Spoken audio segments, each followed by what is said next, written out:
Местная полиция решила провести спецоперацию по борьбе со старателями-нелегалами на янтарных приисках в 100 километрах от областного центра города Ровно. Колонна из нескольких автомобилей и 2 автобусов с сотрудниками полиции въехала в негласную янтарную столицу, городок Клёсов. Путь правоохранителям перекрыли баррикадами, повалив на дорогу деревья.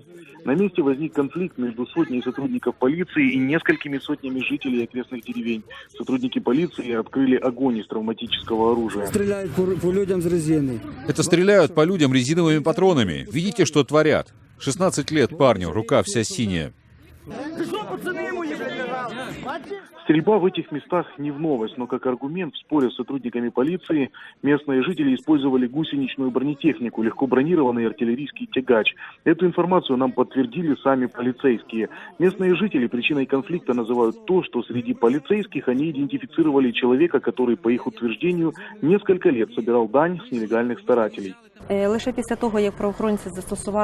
После того, как правоохранители применили травматическое оружие, в поддержку старателям приехала бронетехника. В результате противостояния и переговоров полицейским удалось договориться о мирном урегулировании конфликта и разблокировать путь к отступлению. Черный рынок янтаря, по оценкам Службы безопасности Украины, составляет от 800 миллионов до миллиарда долларов в год. Только взятками в правоохранительные органы, по оценкам СБУ, ежемесячно старатели оплачивают более 300 тысяч долларов. Сами же старатели зарабатывают куда меньше, в среднем от 5 до 20 тысяч долларов в месяц. Стрельбы и эскалации конфликта до такого уровня не ожидали ни местные жители, ни правоохранители. И те, и другие пошли на переговоры для того, чтобы избежать жертв и массового кровопролития. Каждого из вас ждет жена домой, мать домой, семьи вас ждут, а не чтобы вы тут перестрелялись между собой. Не дай Боже допустить это, не дай Боже стрельбы сейчас. Узаконить добычу янтаря в Украине пока не получилось. В 2008 году соответствующий закон ветировал тогда президент Украины Виктор Янукович.